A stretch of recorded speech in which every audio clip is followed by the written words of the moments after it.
So I'm sitting here in my chair on the Sunday night, and I pulled from the shelf one of my all-time favorite novels. Now, if you've been with me a few years, you'll probably recognize this one. This is Hugh MacLennan's 1945 novel and winner of the Governor General's Literary Award, Solitudes. And I have here what I believe to be either a first or a second edition. I ordered this specially online from A Books. It's not in the best condition, but it's something that I felt I just had to have a few years back. This is a book that I first read when I was 16 or 17. I'm going to say that I was 17 because it would have been my last year of high school. And I've told this story on my channel several times, but I'll tell it again for those who don't know. I was 17, I was in my last year of high school, and for my English class, we had to do an independent study assignment, and we were asked to choose two works of literary fiction and to write a comparative essay. And so my English teacher took us down to the library, and the librarian had set out a whole display of literary books, possible selections we could make. We were also allowed to choose our own, but I, for whatever reason, had gotten, a desire to read some Canadian literature because I hadn't read a lot of Canadian literature. So much of my education and my early reading had been dominated by, American literature, American classics, and British classics. And I'd read as well, a few French classics translated into English, but I hadn't really read any Canadian literature.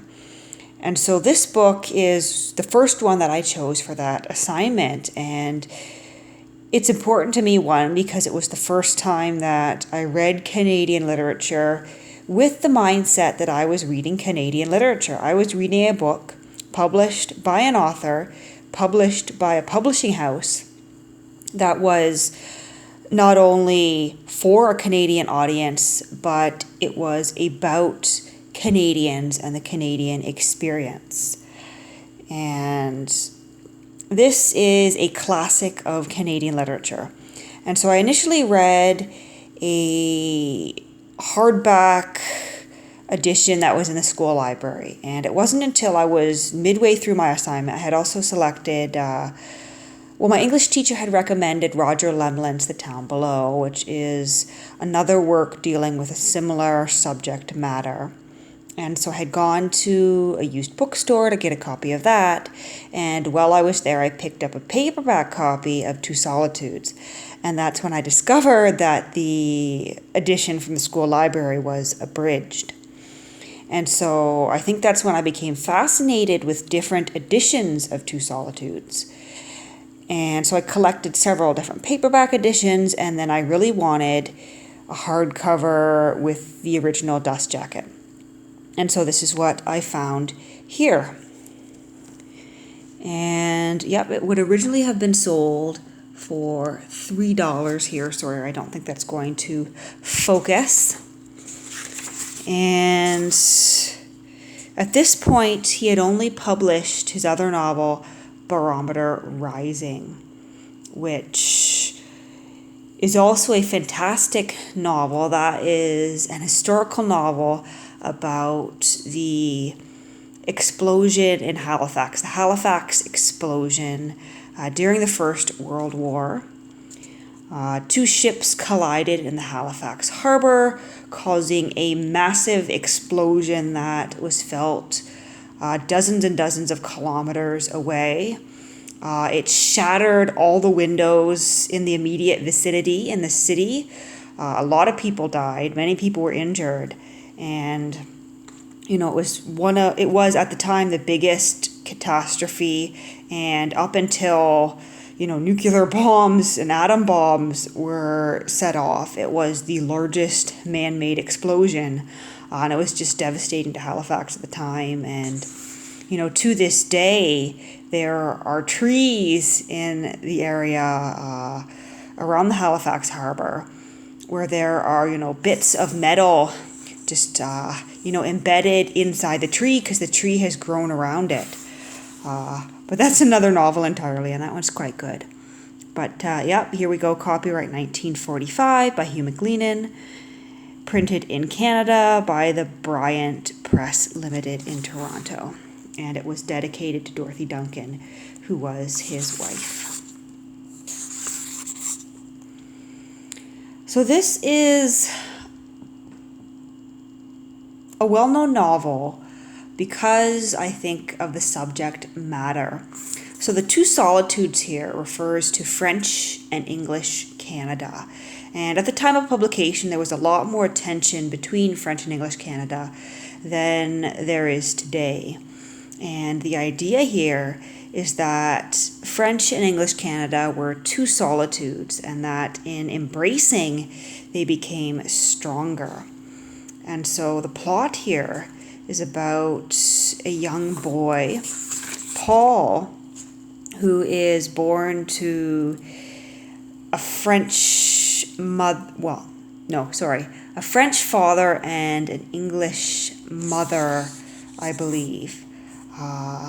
You can tell it's been a while since I read it because I'm trying to remember exactly who is who. I believe the mother is English and the father is French. And so Paul is brought up, between these two worlds. And eventually he feels as though he belongs to neither one. And so he has to go and make sense of this and sort of find his place in the world. And it's set in the backdrop of Quebec, rural Quebec especially, where English entrepreneurs and English businessmen are essentially exploiting the much poorer French Canadian community. And one of my favorite things about this book is the opening, because it really paints a picture. So I'm just going to read that to you. That's really the reason I sat down to film this. I was just going to open up the book and read you these opening sentences, but I've given you this preamble, I guess. But to me, these opening sentences are some of the most moving and beautiful sentences in Canadian literature, partly because I can picture this landscape. And I guess to me, this is one of the first times that I'd actually read about the Canadian landscape being described in literature. And it may seem a little bit extreme to be this into this, but for me, I like to see what's around me. I like to see what I know. So here we go on page 3 of this edition, chapter 1. Northwest of Montreal, through a valley always in sight of the low mountains of the Laurentian Shield, the Ottawa River flows out of the Protestant Ontario into Catholic Quebec. It comes down broad and ale-coloured and joins the St. Lawrence. The two streams embrace the pan of Montreal Island. The Ottawa merges and loses itself, and the main stream moves northeastward 1,000 miles to the sea. Nowhere has nature wasted herself as she has here. There is enough water in the St. Lawrence alone to irrigate half of Europe, but the river pours out of the continent into the sea. No amount of water can irrigate stone, and most of Quebec is solid rock. It is as though millions of years back, in geologic time, a sword had been plunged through the rock from the Atlantic to the Great Lakes, and savagely wrenched out again, and the pure water of the continental reservoir, unmuddied and almost useless to farmers, drains untouchably away. In the summer, the cloud packs pass over it in soft, cumulus Pacific towers, endlessly forming and dissolving to make a welter of movement about the sun. In winter, when there is no storm, the sky is generally empty, blue, and glittering over the ice and snow, and the sun stares out of it like a cyclops' eye. All the narrow plain between the St. Lawrence and the hills is worked hard. From the Ontario border down to the beginning of the estuary, the farmland runs in two delicate bands along the shores, with roads like a pair of village main streets, 1,000 miles long, each parallel to the river. All the good land was broken long ago, occupied and divided among seigneurs and their sons, and then among tenants and their sons. Bleak wooden fences separate each strip of farm from its neighbor, running straight as rulers set at right angles to the river to form long, narrow rectangles pointing inland. The plowed land looks like the course of a gigantic and empty steeplechase, where all motion has been frozen. Every inch of it is measured and brooded over by notaries and blessed by priests. You can look north across the plain from the river and see the farms between their fences, tilting towards the forest, and beyond them the line of trees crawling shaggily up the sloped hills. The forest crosses the watershed into an evergreen bush that spreads far to the north, lake-dotted and mostly unknown, until it reaches the tundra. The tundra goes to the lower strait of the Arctic Ocean. Nothing lives on it but a few prospectors and hard rock miners and mounted policemen, and animals and the flies that brood over the barrens in summer like haze. Winters make it a universe of snow with a terrible wind keening over it, and beyond its horizons the northern lights flare into walls of shifting electric colors that crack and roar like the gods of a dead planet talking to each other out of the dark. But down in the angle at Montreal, on the island about which the two rivers join, there is little of this sense of new and endless space. Two old races and religions meet here and live their separate legends side by side. If this sprawling half-continent has a heart, here it is. Its pulse throbs out along the rivers and railroads, slow, reluctant, and rarely simple. A double beat, a self-moved reciprocation. So to me, that is just one of the most beautiful openings in Canadian literature, in all literature. Now, of course, this is a novel published in 1945, so when I read it now, you look on it as sort of historical novel. It is capturing a perspective of a moment in time. And to me, it is, one of the most moving stories that I read as a teenager and that I continue to reread today.